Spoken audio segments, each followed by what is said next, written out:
દૈનિક બાઇબલના વાંચનો. તારીખ 27 મે 2026, સામાન્ય કાળના 8મા અઠવાડિયાનો બુધવાર. આજે માતા ધર્મસભા કેન્ટબરીના સંત અગુસ્તીનનો તહેવાર ઉજવે છે. પહેલું વાંચન સંત પીતરના પહેલા પત્રમાંથી અને શુભ સંદેશનું વાંચન સંત માર્ક કૃત ગ્રંથમાંથી.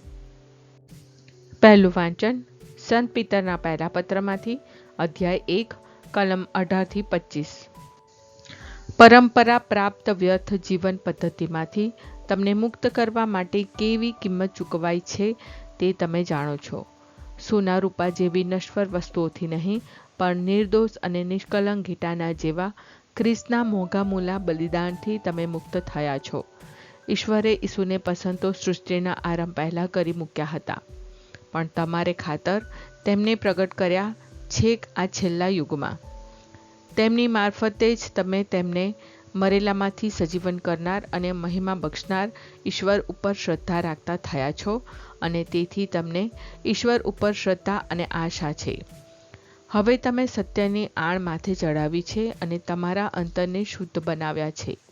એટલે ધર્મબંધુઓ ઉપર સાચો પ્રેમ રાખી શકશો તો એકબીજા ઉપર હૃદયના ઉમળકાથી પ્રેમ રાખજો.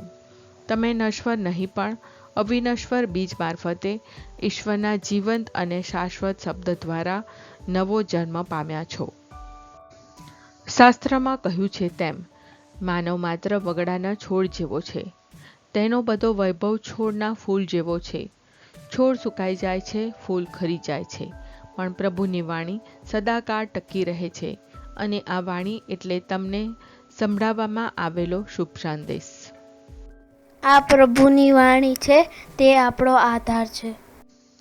શુભ સંદેશનું વાંચન સંત માર્ક કૃત ગ્રંથમાંથી, અધ્યાય 10, કલમ 32-45. ફરી મૃત્યુની આગાહી. તેઓ યરુશાલેમને માર્ગે હતા. ઈસુ આગળ ચાલતા હતા. શિષ્યો દિગ્મૂઢ હતા અને પાછળ આવનારાઓ ભયભીત હતા. ઈસુએ ફરીથી 12 શિષ્યોને બાજુએ લઈ જઈ પોતા ઉપર જે વીતવાનું હતું તે કહેવા માંડ્યું. જુઓ, હવે આપણે યરુશાલેમ જઈએ છીએ. ત્યાં માનવપુત્રને મુખ્ય પુરોહિતો અને શાસ્ત્રીઓને હવાલે કરવામાં આવશે. તેઓ તેને મૃત્યુદંડ ફરમાવી પરદેશી સત્તાવાળાઓને હવાલે કરશે. તેઓ તેની મશ્કરી કરશે, તેના ઉપર થૂકશે, તેને ચાબખા મારશે અને તેનો વધ કરશે. પણ ત્રીજે દિવસે તે ફરી સજીવન થશે. સેવામાં જ મોટાઈ. ત્યાર પછી જબ્દીના 2 દીકરા યાકોબ અને યોહાને ઈસુની પાસે આવીને કહ્યું, ગુરુદેવ, અમારી એક ઈચ્છા આપ પૂરી કરો એવી અમારી વિનંતી છે. ઈસુએ કહ્યું, તમારી શી ઈચ્છા છે? હું શું કરું? તેઓએ કહ્યું, એટલી મહેરબાની કરો કે આપ જ્યારે મહિમાપૂર્વક વિરાજતા હોવ ત્યારે અમારામાંનો એક જણ આપને જમણે હાથે અને બીજો આપને ડાબે હાથે બેસે. ઈસુએ કહ્યું, તમે શું માગો છો એ તમે સમજતા નથી. જે પ્યાલો હું પીઉં તે તમે પી શકશો? અને જે અગ્નિ સ્નાનમાંથી હું પસાર થાઉં તેમાંથી તમે પસાર થઈ શકશો? તેમણે કહ્યું, બેશક.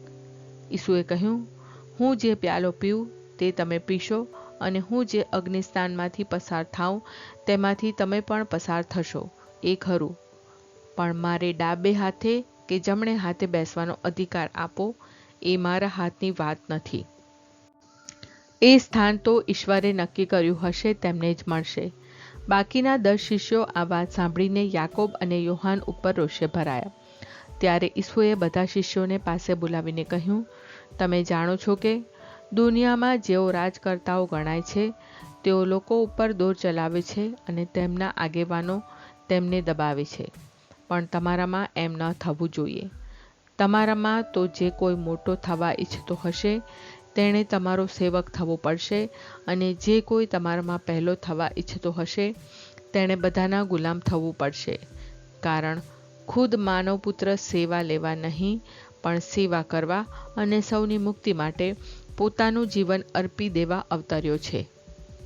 આ પ્રભુની વાણી છે, તે આપણો આધાર છે. પ્રાર્થના. ઓ મારા પ્રભુ ઈસુ, હું મારા પાપો માટે પસ્તાવો કરું છું. મારા પાપો માફ કરો. મારા હૃદયમાં આવો. હું તમને મારા પ્રભુ અને તારણહાર બનાવીશ. આમેન. પ્રભુ તમને સુખી રાખો અને તમારી સંભાળ રાખો. પ્રભુની તમારા ઉપર કૃપા દ્રષ્ટિ અને મહેરબાની હો. પ્રભુની તમારા ઉપર પ્રસન્નતા હો અને તે તમને શાંતિ બક્ષો.